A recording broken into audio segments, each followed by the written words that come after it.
കഴിഞ്ഞ episode ഹിഗാൻ suit ഇട്ടുകൊണ്ട് നിൽക്കുന്നത് കാണിച്ചാണ് തീർന്നത്. ഈ എപ്പിസോഡിന്റെ തുടക്കം തന്നെ ഹിഗാൻ വേഴ്സസ് ലിൽ ഫൈറ്റ് സ്റ്റാർട്ട് ആവുന്നുണ്ട്. ഇതെല്ലാം യാമാജിയും മറ്റുള്ളവരും കണ്ടുകൊണ്ടിരിക്കുകയാണ്. ഒരു വൺ സൈഡഡ് ഫൈറ്റ് എന്ന് തന്നെ പറയാം. കാരണം ഹിഗാൻ മറ്റവനെ എടുത്തിട്ട് നന്നായിട്ട് അലക്കി. കാമുയി എന്ന് പറയുന്ന ഈ ഒരു സൂട്ടിന്റെ പ്രത്യേകത എന്ന് പറയുന്നത് അതിന്റെ യൂസറിന്റെ കഴിവനുസരിച്ചായിരിക്കും സൂട്ടിന്റെ പെർഫോമൻസ്. മറ്റവൻ ഒരുപാട് സ്പെഷ്യൽ മൂവ്സും കാര്യങ്ങളെല്ലാം യൂസ് ചെയ്യുന്നുണ്ടെങ്കിലും അതൊന്നും ഏൽക്കുന്നില്ല. മരിക്കുമെന്ന് ഉറപ്പാവുമ്പോൾ ഹിഗാനെ കൂടി കൊല്ലാൻ വേണ്ടി സെൽഫ് ഡിസ്ട്രക്ട് ചെയ്യാൻ നോക്കുന്നുണ്ട്. പക്ഷെ അതും ചീറ്റിപ്പോയി. ഹിഗാൻ അവനെ കൊന്ന് അവന്റെ തല വില്ലന്മാരുടെ ഹെഡ് ക്വാർട്ടേഴ്സിൽ കൊണ്ടുപോയി ഇടും. ഇതിന്റെ ഇടയ്ക്ക് യാമാജിയുടെ ഏതോ ഒരു പ്ലാനിനെ പറ്റിയെല്ലാം സംസാരിക്കുന്നുണ്ട്. അത് പെട്ടെന്ന് തന്നെ നടപ്പിലാക്കാൻ പോകുന്നു എന്നാണ് പറയുന്നത്. അതിനുശേഷം ഹിഗാനെയും യമയെയും കാണിക്കുന്നുണ്ട്. അവർ ഇപ്പോഴും അതേ ട്രക്കിൽ തന്നെ ഏതോ ഒരു സ്ഥലത്ത് ചെന്ന് ഒളിച്ചിരിക്കുകയാണ്. ഹിഗാന് പുതിയ സൂട്ടൊക്കെ കിട്ടിയതുകൊണ്ട് വില്ലന്മാർ അവരെ അറ്റാക്ക് ചെയ്യാൻ ചെറുതായിട്ട് മടിക്കുന്നുണ്ട്. അതേസമയം യാമാജി സായിയോട് പറയുന്നുണ്ട്, ഇനി ഞാൻ നിന്നെ തടയുന്നില്ല, അവനെ പോയി കൊന്നിട്ട് വാ. ഒരുപക്ഷെ സായിക്ക് മാത്രമായിരിക്കും ഹിഗാനെ തോൽപ്പിക്കാൻ പറ്റുന്നത്. പക്ഷെ എങ്ങാനും ഹിഗാൻ സായിയെ കൊന്നാലോ എന്ന് വിചാരിച്ചിട്ടായിരിക്കും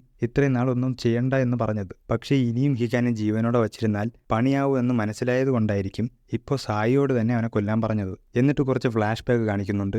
മാരിയായിരുന്നു യമയുടെ ആദ്യത്തെ മെൻറ്റോർ. യമയെ സംബന്ധിച്ചിടത്തോളം ഒരു പെർഫെക്റ്റ് നിഞ്ച എന്ന് പറയാൻ പറ്റുന്ന ആളായിരുന്നു മാരി. ആ സമയത്ത് ഏറ്റവും ബെസ്റ്റ് നിഞ്ചാസ് ആയിരുന്നു മാരി, ഹിഗാൻ, പിന്നെ സായി. ഇതിൽ ഒരാളെ ആയിരിക്കും ഓർഗനൈസേഷന്റെ നെക്സ്റ്റ് ലീഡറായിട്ട് തിരഞ്ഞെടുക്കുന്നത്. യമ എപ്പോഴും ഒരു മാസ്ക് വെച്ചുകൊണ്ടാണ് നടന്നിരുന്നത്. അതിന് കാരണം അവൾ ചെറുതായിരുന്നപ്പോൾ അവൾക്കൊരു ആക്സിഡന്റ് സംഭവിച്ചു. അത് കാരണം അവളുടെ മുഖം വികൃതമായിപ്പോയി. അങ്ങനെ അവളുടെ പേരൻസ് പോലും അവളെ ഉപേക്ഷിച്ച സമയത്ത് ഓർഗനൈസേഷന്റെ ലീഡർ അവളെ ഇതിലോട്ട് ഏറ്റെടുക്കുകയാണ് ചെയ്തത്. അവളുടെ മുഖം കണ്ടതിന് ശേഷം നീ സുന്ദരിയാണ്, നിന്റെ മുഖം വികൃതമല്ല എന്നാണ് മാരി പറയുന്നത്. യമയെ അത്രത്തോളം സ്നേഹത്തോടെയാണ് മാരി ട്രീറ്റ് ചെയ്തിരുന്നത്. പിന്നീടാണ് കാണിക്കുന്നത് യമ ഹിഗാനെ രക്ഷിക്കാൻ വേണ്ടി ഉപയോഗിച്ച സീക്രട്ട് ടെക്നിക്ക് ശരിക്കും മാരിയുടെ ടെക്നിക്കായിരുന്നു. ഇതിന്റെ ഇടയ്ക്കാണ് യാമാജി പുറത്തുള്ള ആൾക്കാരെ ഓർഗനൈസേഷനിലോട്ട് ട്രെയിനിങ്ങിന് വേണ്ടിയെല്ലാം കൊണ്ടുവരുന്നത്. ഇത് മറ്റുള്ളവർക്കൊന്നും ഇഷ്ടപ്പെട്ടിട്ടില്ല. ഓർഗനൈസേഷൻ മൊത്തത്തിൽ മാറി മറിയെന്നുള്ള ഒരു സംശയം മാരി യമയോട് പറയുന്നുണ്ട്. അതിൻ്റെ ഒപ്പം തന്നെ അവൾ പ്രഗ്നന്റ് ആണെന്നുള്ള കാര്യം പറയുന്നുണ്ട്. ഒരു ഇമോഷൻസും പാടില്ല എന്നുള്ള നിഞ്ച കോഡ് അവൾ ബ്രേക്ക് ചെയ്തത് കാരണം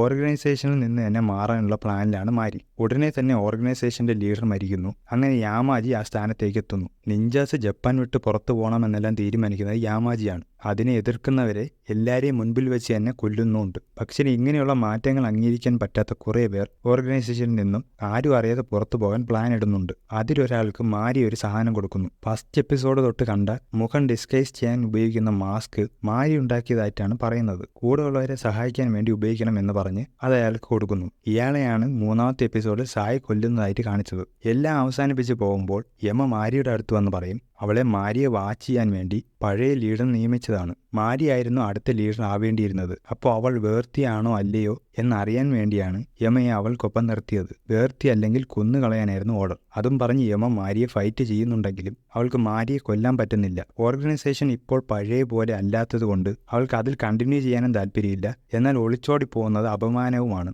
അതുകൊണ്ട് ഒരു നല്ല നിഞ്ചയായിട്ട് മരിക്കാമെന്ന് പറഞ്ഞ് അവൾ സ്വന്തം ജീവൻ എടുക്കാൻ നോക്കുമ്പോൾ മാരി അവളെ തടയും. പിന്നെ അവൾ തീരുമാനിക്കും ഞാൻ ഓർഗനൈസേഷനിൽ തന്നെ നിൽക്കാൻ പോകുന്നു. അതിൻ്റെ അകത്ത് നടക്കുന്ന കാര്യങ്ങളെല്ലാം മനസ്സിലാക്കി പുറത്തുള്ള നമ്മളുടെ ആലൈസിനെ എല്ലാം സഹായിക്കാൻ പറ്റുമെങ്കിൽ സഹായിക്കും. അതിനുശേഷം വർഷങ്ങളോളം ഇവർ രണ്ടുപേർക്കും തമ്മിൽ കോൺടാക്റ്റ് ഉണ്ടായിരുന്നു. അവരുടെ ജീവിതത്തിൽ സംഭവിക്കുന്ന ഓരോ കാര്യങ്ങളും അങ്ങോട്ടും ഇങ്ങോട്ടും ഷെയർ ചെയ്തുകൊണ്ടേയിരുന്നു. അവസാനം യമ പറയുന്നുണ്ട് ഓർഗനൈസേഷനിൽ നിന്നതുകൊണ്ട് അവൾക്ക് യാമാജിയുടെ മാസ്റ്റർ പ്ലാനിനെ കുറിച്ച് മനസ്സിലാക്കാൻ സാധിച്ചു. അതെന്താണെന്ന് അടുത്ത എപ്പിസോഡിൽ കാണിക്കുമായിരിക്കും. എന്തായാലും കഴിഞ്ഞ എപ്പിസോഡിനെ വെച്ച് നോക്കിയാൽ ഈ എപ്പിസോഡ് കുറച്ച് സ്ലോ ആയിട്ടാണ് പോയത്. ചിലപ്പോൾ അടുത്ത എപ്പിസോഡിൽ കാര്യമായിട്ട് എന്തെങ്കിലും സംഭവിക്കുമായിരിക്കും. എന്തായാലും നിങ്ങൾക്ക് വീഡിയോ ഇഷ്ടപ്പെട്ടെന്ന് വിചാരിക്കുന്നു. അടുത്ത എപ്പിസോഡ് ഇറങ്ങുമ്പോൾ വേറൊരു വീഡിയോ ആയിട്ട് വീണ്ടും കാണാം. ബൈ.